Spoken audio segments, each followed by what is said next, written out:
Hello, it's Monday, November 11th, 2024. We're going to get this bad boy installed. Okay, there's the hole where she goes.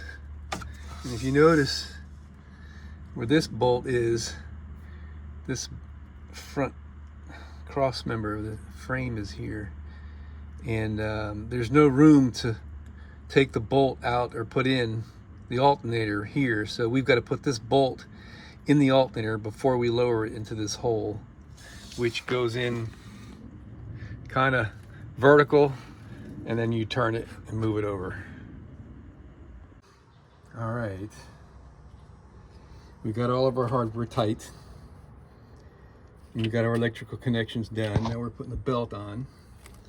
I don't remember the order here, but I've wrapped the belt around everything except the water pump, and it's a 15mm wrench on this pulley. Let me push down here, I guess. All right, it's a two-hander, so yeah,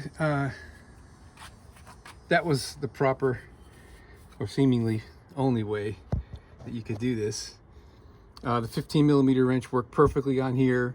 I stuck a 13mm onto the end of that wrench to give it extra length, and pulled down on it and got the belt right under, just perfect.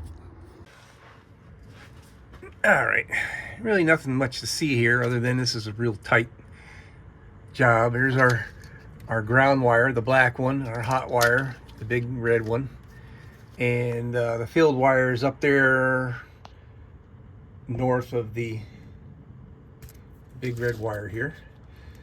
And I took one zip tie and zip tied the field wire to this one just to protect it from, you know, shaking from vibration.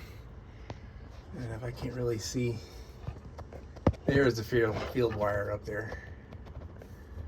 I'm actually getting a better look at it right now. Make sure everything looks like it's laying just like it needs to lay. And our little modified guard right there worked out just perfectly fine. Okay, we're clean. There's just some grease on there. Now I suspect we're going to get a spark here when I connect this, because we're going to be charging up capacitors and computers and coming on and all that stuff. Yeah. All right.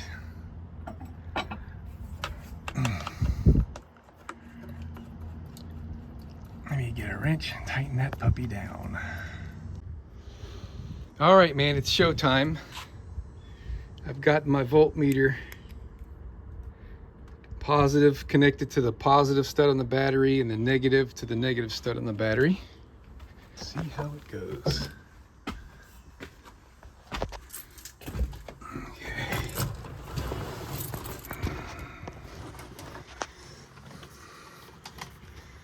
I'm gonna put this on volts, and we're reading 12.76, which is a fully charged battery.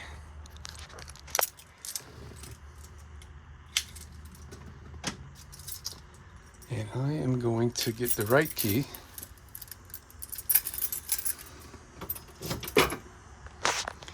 And we should, as soon as it cranks, we're going to be listening for any noise. And we're also going to be watching our voltage. It should instantly climb right after the crank. All right.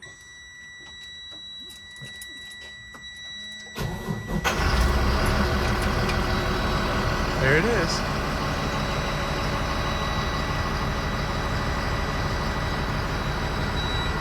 All right, so I'm still hearing a little bit of belt squeak out there. My dashboard will show me voltage right there, 14.2. All right. But now I know any squeak that we've got out here is strictly the belts.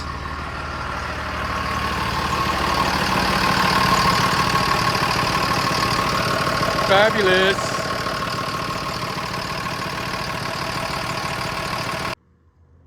All right, we got the belts off, and you can see down there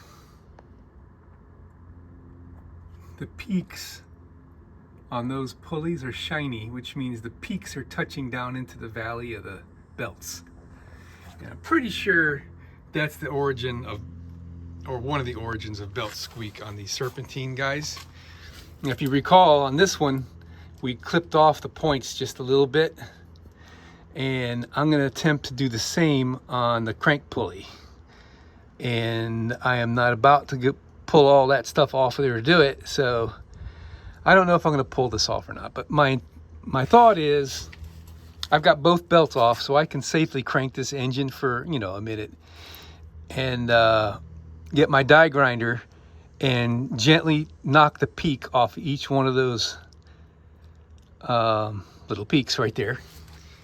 And then secondly, we're going to thoroughly clean the belts. So here's the air conditioning belt. This one did not squeak, but we're going to thoroughly clean it anyway because it's gummy.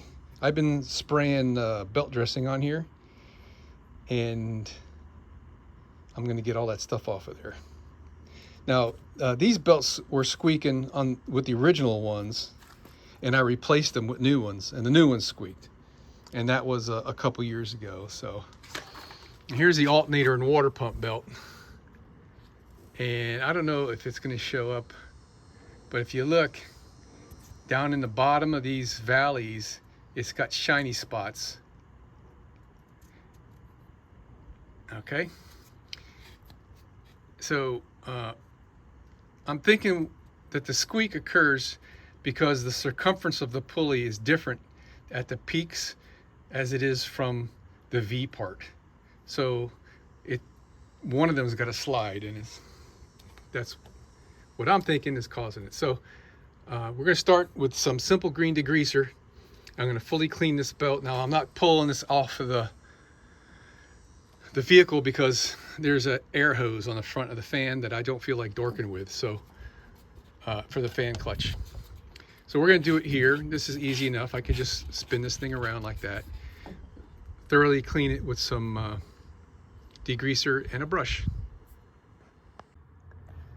Well, that's as clean as I can get that. It still feels a little sticky from the belt dressing. I'm not going to ever use that belt dressing stuff again. I don't think it's the cure for anything. Let me show you what I did on the pulleys. All right, so with the engine running and no belts on, I took my Dremel with a grindstone and I lightly touched off on the peaks there. And then I came back with a file and smoothed it out, and kind of went around the peaks, if you will. And then brake clean and a wire brush, all with the engine running. So it's definitely clean, and I kind of wish I'd have maybe done a little bit more, but let's see how it goes. And then the belt here, we got it clean. This is simple green and that wire brush, which I'll show you in a minute.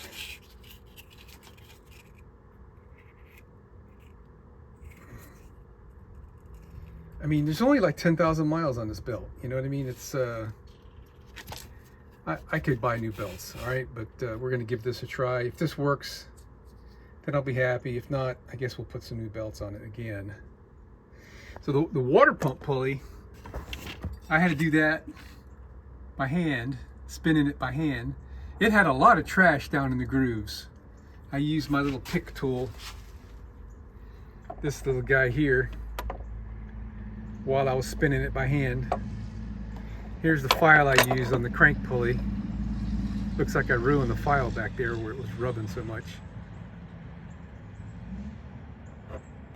And this is the Dremel setup I used.